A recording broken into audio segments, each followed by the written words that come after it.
Good morning. Ngasi irai numit ko irai numit ki card message hai pate hing minute se irai se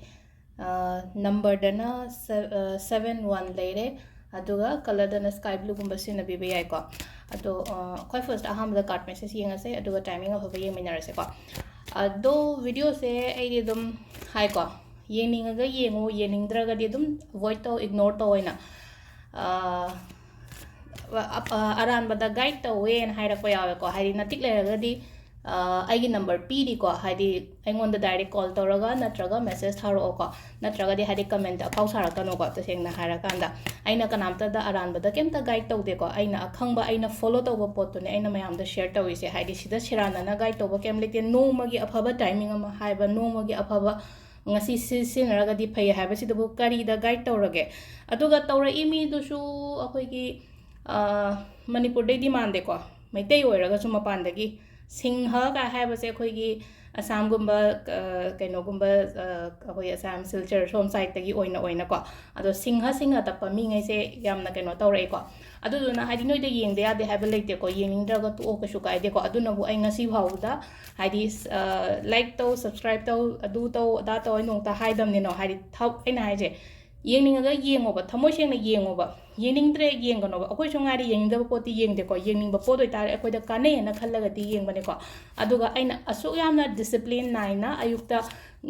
mayam sena adi ngasigi afaba timing kitang thengba phawda kaidoragain ha pa yawe ko ado sida aina mingonda phatana lana guide to bo kemta leite ko ado nangna lana guide to aina khallaga di nang yengdrasu khusu tu kaidorage bungo re be mara igyan tadre ko ado koi first akoi card message yenga se aduna adu oigare aina hari sina ko haide sumaina pira ko matamda aide dum khumdi khumai ko haide keno toro traga so comment reply handa gi mathau di ta de aduga haide ai answers de dum lakani ko kaigino hai matamda aina lana guide to hai bagi isada dum ba kemta leiteba तो सिदगी 3 cards लो थोसी को ID card number 1 2 3 guidance से लापा मतलब ने इसा दा कितन confidence boost तो विना को अदुगे दमकता नि को नंग फनी हारगदी अइना होनरी से अमुका है ना होनरदी कमेंट तो नि concentrate तो को लो हाइबा तो सिदा कयाम कायरगे सिनिदा अदुनि को ado sida so no magi la ina ko ai ngasi di kaino ta we hadi ngasi di just to mena layo mi khana runo ko luno haiba khot pa sida isha sida hadi control ama su leje adu duna ne ko aina sum no magi guidance kari kra pi ri so ado sida card number 1 lere 2 lere 3 lere ko hadi card number 1 ko ani shuba ahum suba ko khwai first se ko hadi sida leina ko hadi sida focus to bangam gani ko ngasi thabang khang to bangam matam da focus to bangam ni stable oiba pot pi ko stability lakpa aina kaino ma pa ba khot pa lairik ta hara sine ko lairik ta hai matam da aina ngasi je kaino pai ka le phajana puning changna kaina to bangam gani ba thaba ingkhang da su mawung ta na tawri ko dum ngasi gi oina haraga di ko hadi akhoi gi emotional oidabado hadi ai do sima tawda ya de haiba gi ko ishada kaino le ko aduga ani shuba card jena hai se kaino hai matam se da ko haidi sida la ise akoi gi 9 of cups ana hai ko 9 of cups se amna positive oiba card ni ko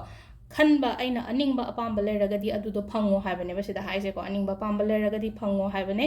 aduga amana kaino hai kan sida aina manifestation gumba to boko pada su adugi manifestation dugi fruitful oiba result la kane ko ahum subasina amuko haidi ending oiraga anoba ma hoba ma piri ko haidi pot singje loina loishalle khale jen waba kai ka le khale loishallaga anoba ama haidi start ama haidi transform to rokko ko adumaina oina oi ko timing sina ayu ke pung manga ga minini phuni thoi deina pung mapan ga minini fuhum doi phawum lere ko aduga amana trama thoi ga minute ahum dagina 12 ga minute ko hum doi phawum lere dagi ahum ga minute mari dagina pung mari ga minute kun manga phawum lere dagi nungda hoiram gina pung 3 ga minute fu mari dagina mapan ga minute kun mari phawum lere aduga nungdang atheng maina trama thoi ga minute ahum dagina pung mari ga minute ahum phawum lere ko sisina koi gi ngasi gi oina afaba timing ko ado sida lere koi gi ngasi gi card ki message ko ma'am thank you